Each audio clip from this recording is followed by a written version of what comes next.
I decided I wanted to make music for myself and not play other people's music. Do you think you were being blessed enough to pursue music? Because how about your state?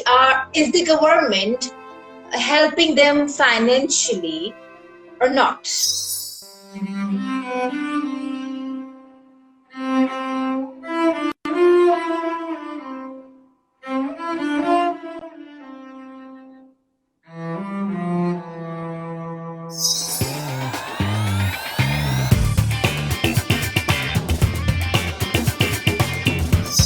Let's talk about COVID-19 first, because this is something, Janice, in which we are all together. You, somebody who was born in Australia, somebody who was, somebody who been living in Amsterdam, who been living as a musician, and you have done quite a lot, mashallah, right? But today, we are here together and we are facing the same COVID-19, right? So in your country, how is it going? How all of you are dealing and coping up with the situation? Let's talk about this first, and then we'll talk about your journey and we'll move on. Well, so Amsterdam is in the Netherlands, and it's quite severe in the sense that everybody is working from home and all the children are at home as well. So the parents have to teach the children and work at the same time, all in the same house without leaving.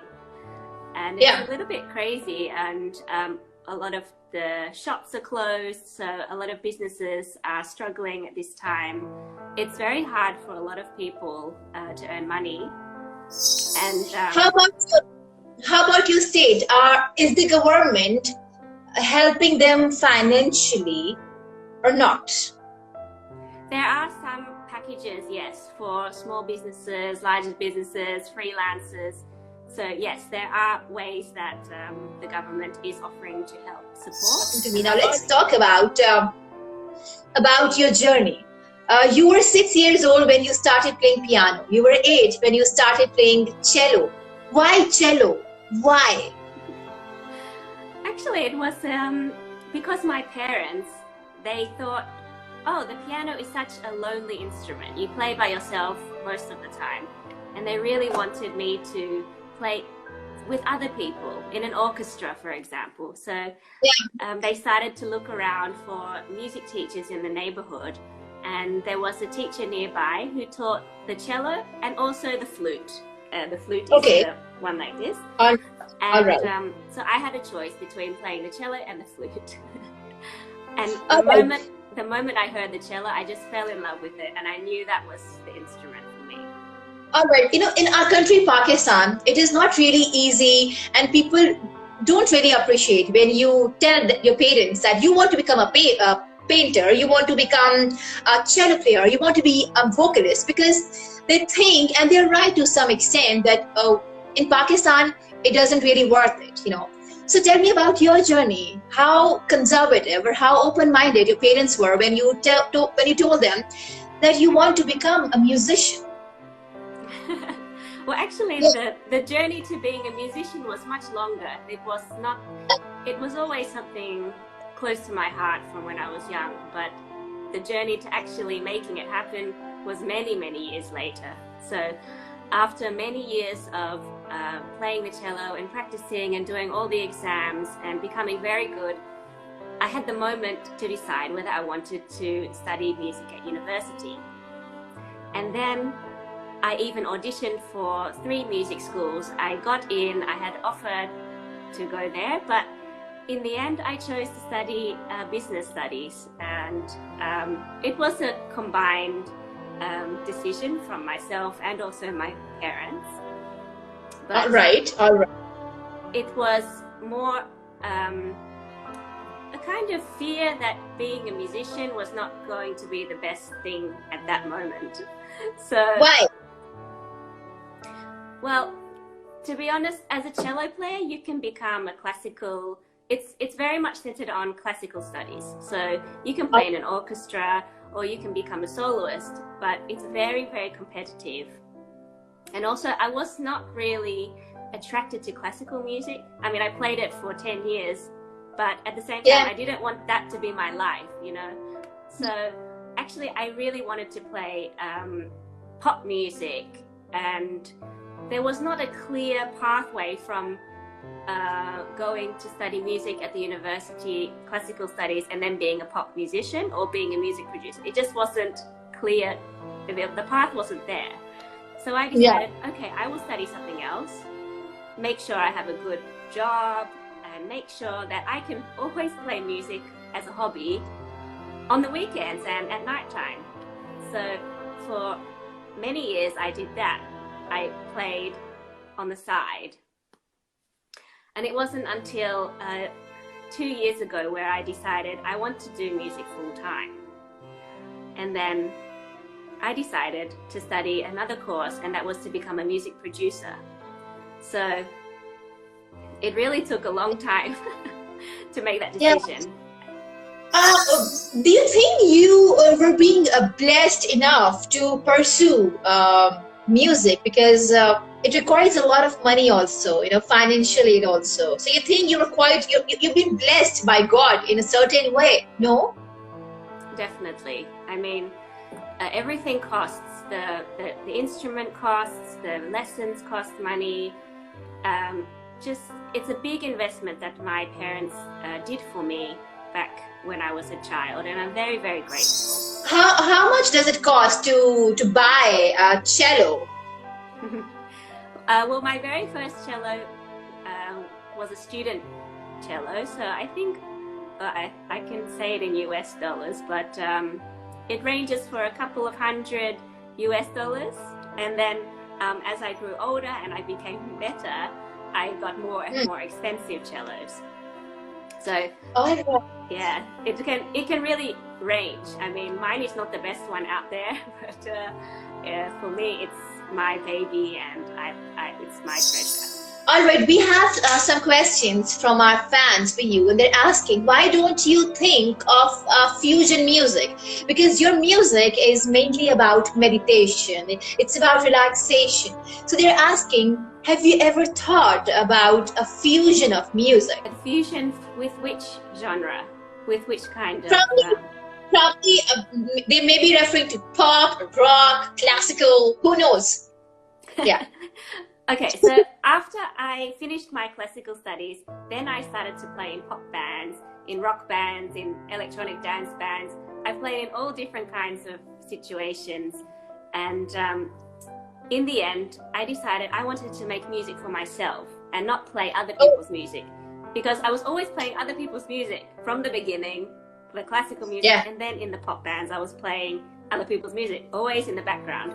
And I decided, no, I want to be a music producer. I want to produce my own music. And that's how I came up with the meditation music, because that's really music from my heart. So what was your age when you started your concert? What was the first concert, and what year it was? How old were you? When I first did my first performance? Yeah. Oh, I was 8. I started learning the cello, and the teacher had a yearly concert where all the students could perform a piece in front of family and friends. So I've been performing since I was 8. Okay, sorry. So let me get back to your beautiful journey. You were telling us about your concerts. Okay, in Pakistan, in our country, let's talk about our country, and then we'll move towards your country also, because it's an online international video session where you will be.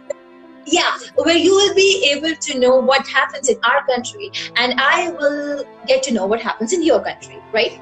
So I was thinking to ask you about your gigs. We have to prove ourselves. For example, I'm an anchor, I'm an RJ. I have to prove myself first to get more money for the projects, to get paid more.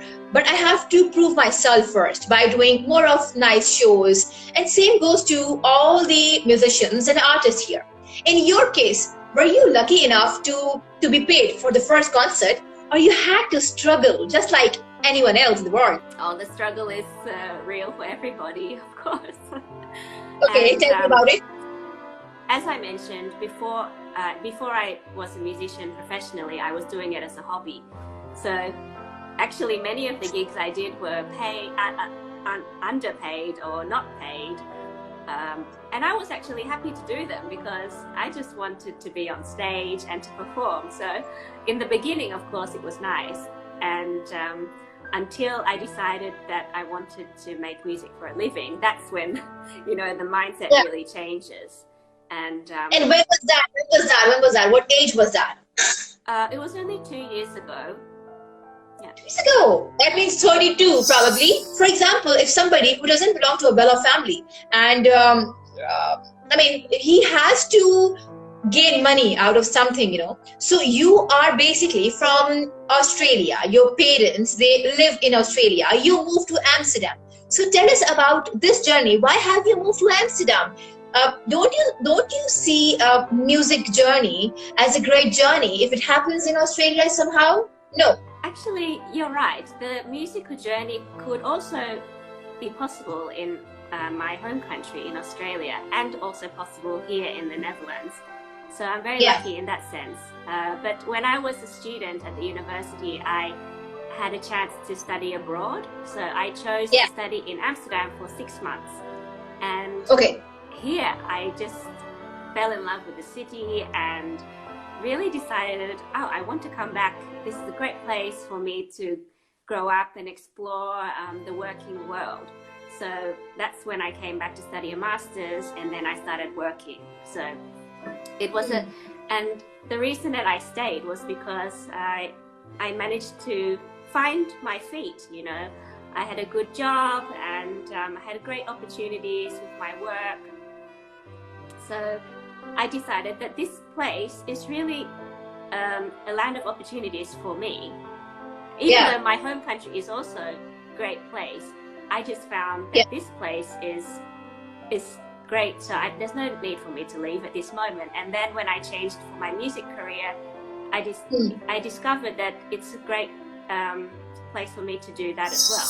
I was going through this article and I got to know that Amsterdam is a good place for any entrepreneur, for somebody who is a businessman, for somebody who wants to do something on his own.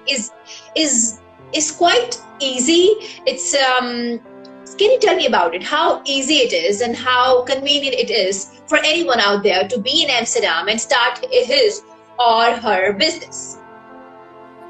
Well, actually, it's quite encouraged by the government, and you can sign up at the Chamber of Commerce and set up your business within a day, basically. I mean, it is a longer process. Of course, you have to tell what business you're doing and write a business case, and there's more to the application. But the fact is that this is a new way of working in the Netherlands. They encourage freelancers, and especially the young people, they like to be free and work for themselves, and people are driven. So I think that this generation, they encourage this kind of work.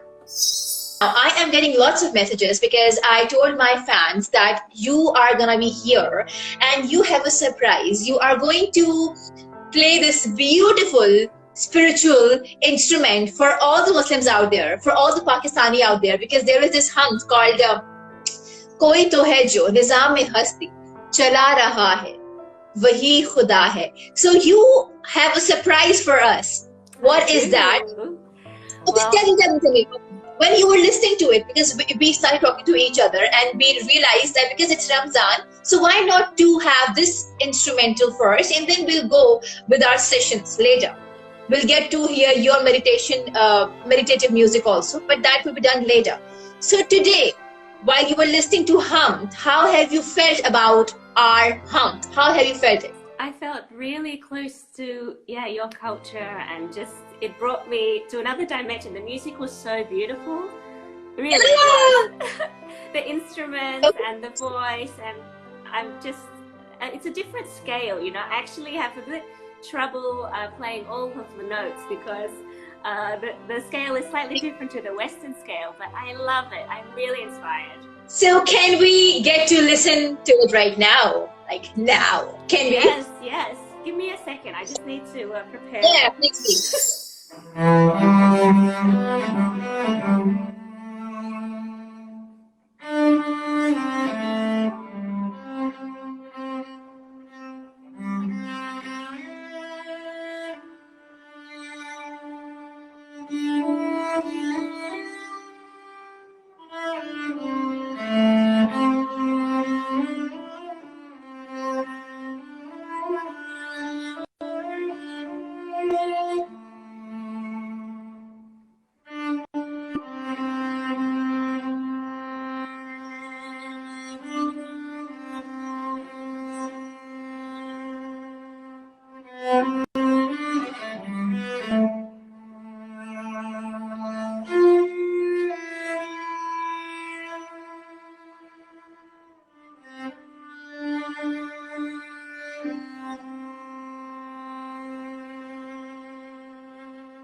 It was so beautiful. I have, tears in my eyes.